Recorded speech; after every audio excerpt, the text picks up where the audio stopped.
ఓం గం గణపతయే నమః. శివాయ గురవే నమః. మనము ఈ 227వ రోజున వేదముతో సమానమైనటువంటి శ్రీ శివమహాపురాణము రుద్ర సంహిత పార్వతీఖండములో ముందుగా శ్రీ వేదవ్యాస మహర్షి విశ్వజననీ జనకులను మరియు ఆ గణనాథుని ప్రార్థన చేసి ఈ మహాపురాణం గురించి వర్ణించినారు అని మనం తెలుసుకుంటున్నాం.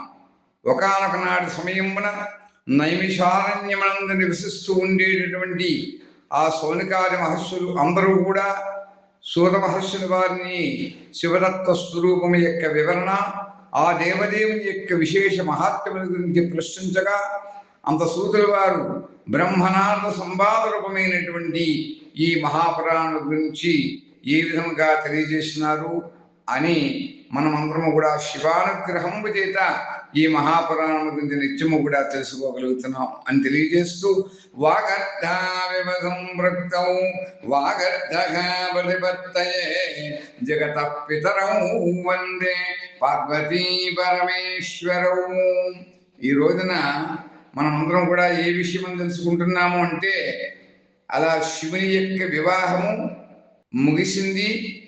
అలా వారు దక్షిణ ఇచ్చుట, వధూవరుల యొక్క నివాస భవనములకు వెళ్ళుట, అతడి స్త్రీలు వారితో లోకాచారమును పాటింపజేయటము, అంత రతీదేవి యొక్క ప్రార్థనతోటి శివుడు కామదేవునకు జీవన దానము చేశాడు అనేటువంటి అంశాలని ఈరోజు మనం తెలుసుకుంటున్నాం. అని బ్రహ్మదేవుడు ఏ విధంగా తెలియజేశాడు నారద మహర్షికి అంటే, అలా అంటున్నాడు. అలా విధాతమైనటువంటి నా యొక్క ఆదేశాన్ని పొంది మహేశ్వరుడు బ్రాహ్మణుల ద్వారా అగ్ని స్థాపింపజేశాడయ్యా నారద. పార్వతీదేవిని తన ముందు ఆసీనురాలను చేసి ఋగ్వేద, యజుర్వేద, సామవేద మంత్రముల ద్వారా అగ్నిదేవునికి ఆహుతులను ఇచ్చాడు. నాయనా నారద, అప్పుడు కాళీ యొక్క సోదరుడైనటువంటి మైనాకుడు లాభా యొక్క అంజలిని ఇచ్చాడు. కాళీ శివుడు ఇద్దరు కూడా ఆహుతుల్ని ఇచ్చి లోకాచారమును పాటించారయ్యా. అలా ప్రసన్నులై అగ్నిదేవునికి పరిక్రమణం చేశారంటే ప్రదక్షిణం చేశారు. ఓ నారద, పిదప శివుడి యొక్క ఆజ్ఞతో మునులు అందరూ కూడా కూడి విధాతమైనటువంటి ఆ బ్రహ్మదేవుడు శివాశివుడి యొక్క మిగిలినటువంటి వివాహ కార్యమును సంతోషంతో పూర్తి చేశారు. ఆ ఇరువురి దంపతుల యొక్క అభిషేకము కూడా జరిగింది. అంత బ్రాహ్మణులు వారికి సాధారణంగా ధ్రువుని యొక్క దర్శనం చేయించారు. తదుపరి హృదయాలంబన కార్యం జరిగింది. దాని తర్వాత మిక్కిలి ఉత్సాహంతో స్వస్తి వితరములు చేయబడ్డాయి. బ్రాహ్మణుల యొక్క ఆజ్ఞతో శివుడు శివాదేవి యొక్క తల మీద సింధూరమును ఉంచాడు. అప్పుడు గిరిరాజ నందిని అయినటువంటి ఉమాదేవి యొక్క శోభ అద్భుతంగా వర్ణనాతీతంగా ఉన్నది. పిదప బ్రాహ్మణుల యొక్క ఆదేశంతో ఆ శివ దంపతులు ఒక ఆసనం మన విరాజమానులై ఉన్నారు. భక్తుల చిత్తములను అలరింపచేస్తూ ఉత్తమమైనటువంటి శోభలను వెదజల్లుతూ ఉన్నారు. ఓ మునీంద్ర, తదనంతరం అద్భుత లీల చేసేటువంటి ఆ నవదంపతులు విధాతమైనటువంటి నా యొక్క ఆదేశమును పొంది తమ స్థలములకు వచ్చి సంస్రవప్రాసనం చేశారు. సంస్రవప్రాసనము అంటే ఏమిటి అంటే, అగ్ని ఎందు ఘృతము అంటే నెయ్యిని ఆహుతము చేసి శృవాయందు మిగిలిన నెయ్యిని ప్రోక్షణం చేసేటువంటి పాత్ర ఎందు వేసేటువంటి విధానమనే ఆ విధానము సంస్రవప్రాసనము అంటారు. ప్రతి ఆహుతి ఎందు కూడా ఈ విధంగా చేయబడుతుంది. ప్రోక్షణీ పాత్ర ఎందు వేసినటువంటి ఘృతమనే సంస్రవ అంటారు. చివరకు యజమాని దాన్ని పానం చేస్తారు. దీన్ని సంస్రవప్రాసనము అని అంటారు. ఇది వేదంలో చెప్పబడ్డది. ఆ వేద విధానంలో చెప్పబడిన విధంగా సంవత్సరప్రాసనం జరిగింది. ఇటు విధిపూర్వకంగా వైవాహిక యజ్ఞం పూర్తి అయ్యింది ఆ నవదంపతుల చేత. అప్పుడు భగవానుడైనటువంటి శివుడు లోకస్థ అయినటువంటి బ్రహ్మకు పూర్ణపాత్రను దానం చేశాడు. తదుపరి అంత శంభుడు ఆచార్యులకు గోదానం చేశాడు. మంగళకరం కలిగినటువంటి గొప్పదైనటువంటి దానాలను కూడా సంతోషంగా పరిపూర్తి చేశాడు. దాని తరువాత చాలా మంది బ్రాహ్మణులకు వేరుగా 100 చొప్పున సువర్ణ ముద్రలు ఇచ్చాడు. కోట్ల కొలది రత్నములను దానం చేశారు. అనేక రకములైనటువంటి ద్రవ్యాల్ని పంచారు. అప్పుడు సకల దేవతలు ఇతరేతర చరాచర జీవుల యొక్క మనస్సులకు మిక్కిలి ఆనందము కలిగింది. జయ జయకారములను నినదింపసాగాయి. అన్ని వైపుల నుండి కూడా మంగళ శబ్దములు, గీతములు, వాద్యములని కూడా వినబడుతున్నాయి. అలా వాద్యముల యొక్క మనోహర ధ్వనులు అందరికీ కూడా ఆనందాన్ని, ఉత్సాహాన్ని కూడా కలిగిస్తున్నాయి. దాని తర్వాత శ్రీ మహావిష్ణువు అంత విధాతమైనటువంటి నేను అనగా బ్రహ్మదేవుడు, దేవతలు, ఋషులు, మిగిలిన వారందరూ కూడా ఆ గిరిరాజు అనుమతిని పొంది సంతోష చిత్తులై తమ విడుదలకు వెళ్ళారు. అలా హిమాలయ నగర స్త్రీలు అందరూ కూడా ఆనందమగ్నులై శివ పార్వతులను గదిలోనికి తీసుకుని వెళ్ళారు. అతడు వారందరూ కూడా సాధారణంగా ఆ నూతన వధూవరులతోటి లోకాచార విధులన్నీ కూడా చేయించారయ్యా. అందరూ కూడా అప్పుడు పరమానంద ఉత్సాహభరితులయ్యారు. తదనంతరము ఆ స్త్రీలు లోక కళ్యాణకరమైనటువంటి ఆ దంపతులను వెంట పెట్టుకుని పరమ దివ్యమైనటువంటి నివాస భవనములకు వెళ్ళారు. అక్కడ కూడా లోకాచార విధానంగా ఆ విధులన్నీ కూడా నిర్వర్తింపజేశారు. తదుపరి గిరిరాజ నగర స్త్రీలందరూ కూడా సమీపములకు వచ్చి మంగళ కృత్యములు చేశారు.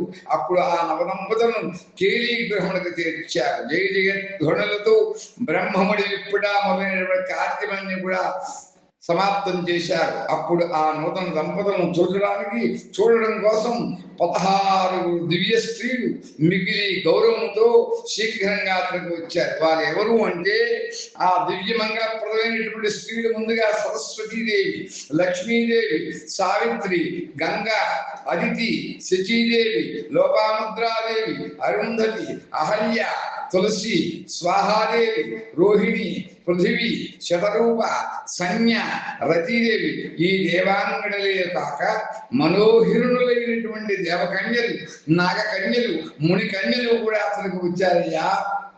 అలా అతనికి వచ్చినటువంటి స్త్రీలందరినీ కూడా లెక్కించడం ఎవరు సమర్థులు? వారు చేసినటువంటి రత్నమయ సింహాసనమున భగవంతుడైనటువంటి శివుడు ప్రసన్నుడై కూర్చొని ఉన్నాడు. అప్పటి వరకు కూడా వారు శివుడితో అనేక విధములైనటువంటి వినోదములతో కూడినటువంటి మాటలు మాట్లాడారు.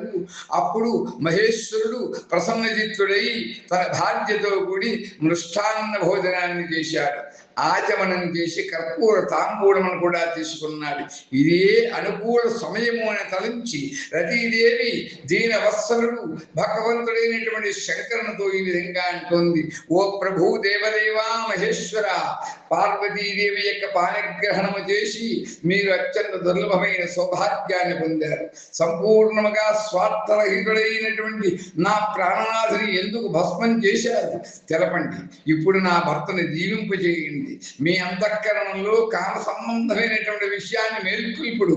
మీకు నాకు కూడా వియోగజనితమైనటువంటి సంతాపం ఒక్కటే. దాన్ని దూరం చేయవలసింది ఓ మహేశ్వర. మీ వివాహ మహోత్సవం అందరికీ కూడా సౌఖ్యం లభిస్తుంది. కేవలం నేను మాత్రమే నా భర్త లేకుండా దుఃఖంలో మునిగి ఉన్నాను. ఓ దేవా శంకర, ప్రసన్న చిత్తుడుగా నన్ను సనాథన చేయము, అనాథన చేయకు. నన్ను ఎల్లప్పుడూ సనాథన మాత్రమే చేయము.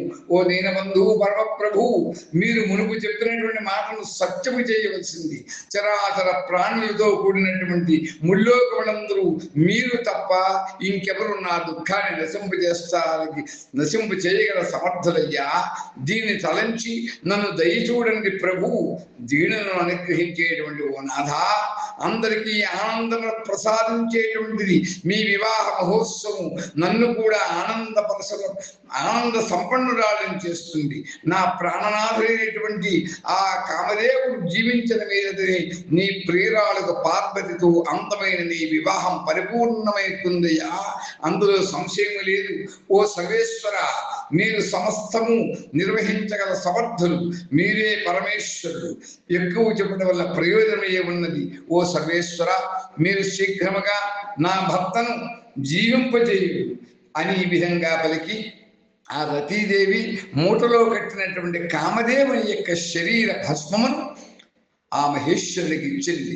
ఆ స్వామి ఎదుట హా నాథ హా నాథ అని పలుకుతూ రోధిస్తూ ఉన్నది.